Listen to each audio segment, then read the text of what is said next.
One of the loudest cheers Saturday was when they announced that you made a tackle on special teams. You kind of have like a cult following here in San Diego with what you're doing, man. How does it feel to have that kind of support and people really excited about more than just the way you kick the football? It's awesome. We have great fans here, so I really appreciate all the support. I think it's rare for kickers to be making tackles, so I think it's cool for the fans, and that's probably why they have that reaction. Coach just mentioned that you lead the team in special teams tackles. Is that accurate? That is, yeah, I found that out today on Twitter. And how have you been able to talk to any of your teammates, and how do you think that motivates them to be able to pass you, or vice versa, for you to keep that lead? I haven't talked to any of them about it, but I think they're probably happy knowing that I'm not just going to be the type of kicker that kicks the ball and then watches and, hey, good luck, everybody. Go run down there and make a play.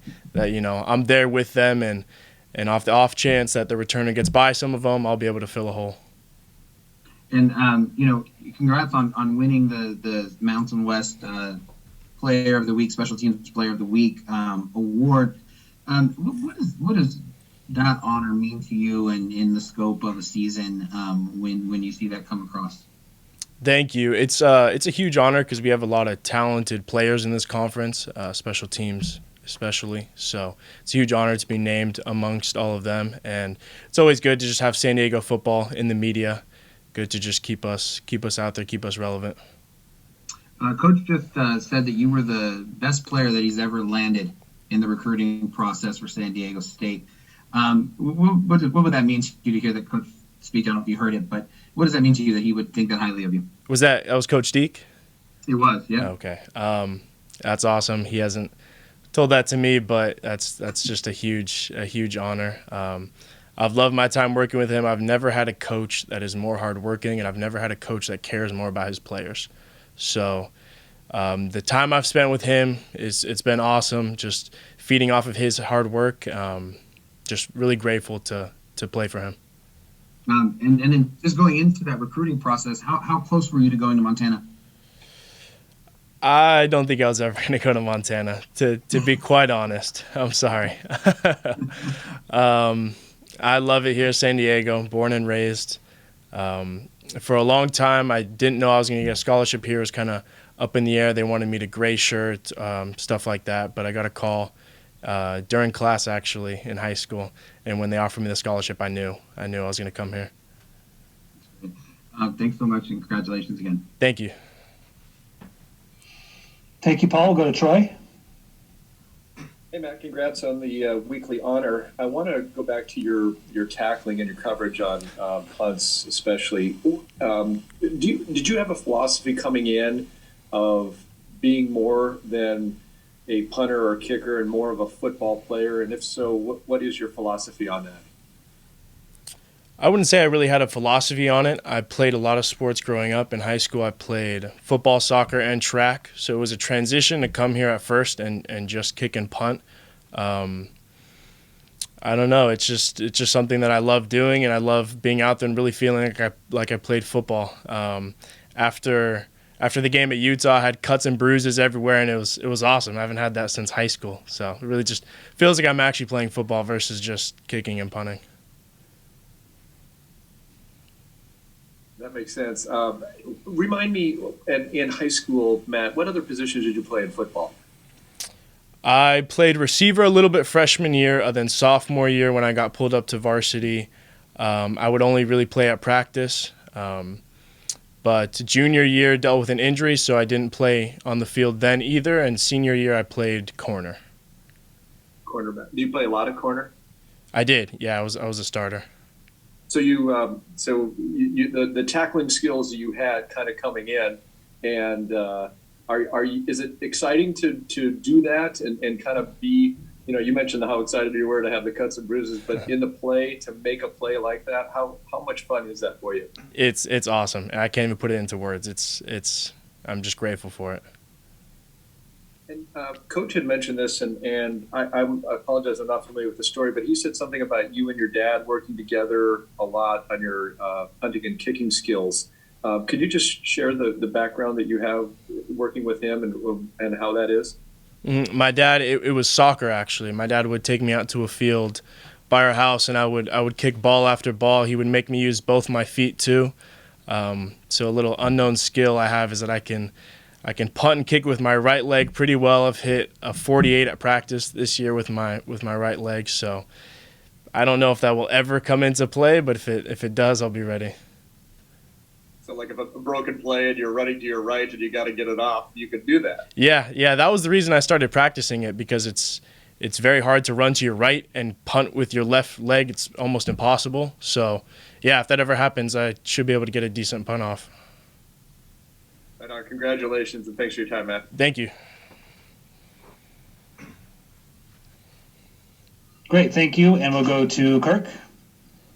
Hey, Matt, I want to know a little more about, as you developed your punting, have you had any particular mentors or any professionals you've worked with? I've worked with John Carney, mostly in high school. I would say the way we lift and run here in the off season, especially when I was an underclassman and I wasn't used to it, can't punt and kick too much.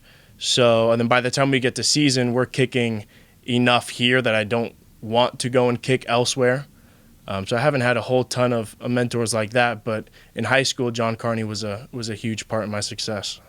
And would he help you with punting as well as kicking? Both, yeah, mostly kicking. And the name was brought up earlier, Darren Bennett, the former Chargers punter. Were you very familiar with him and know much about his work? A little bit, yeah. I know that he was the one that kind of invented the Aussie-style punt in the NFL and brought it to America. I believe he was at one of the camps that I did in high school. I wasn't a very big camp guy. I didn't go and do all the Chris Saylor stuff. Didn't really like it. Just kind of felt weird to go out there and just kick off the sticks and T-shirt and stuff like that. It just didn't really feel real. Didn't enjoy it too much. But he was there, and I picked up a couple things from him.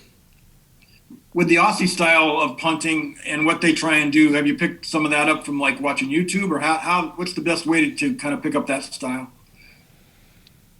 Yeah, you can look stuff up. Brandon Heiklin, the punter before me, was excellent at those, so I learned a lot from him. He doesn't like my style. We kind of would bicker about that a little bit. He would put his hand under the ball where I put it over the ball, just more comfortable for me. But he taught me a lot.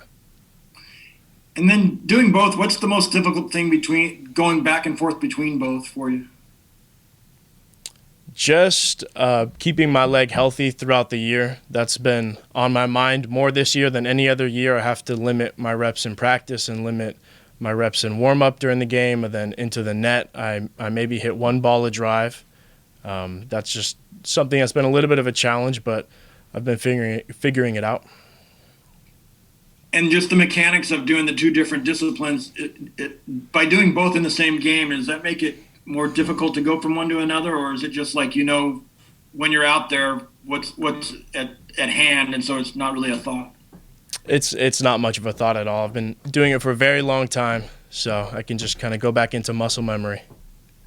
Last thing, I think on your first tackle, your teammates were patting you on the helmet. They're pretty excited for you. Now that you're making so many, are they starting to say, hey, you're making us look bad?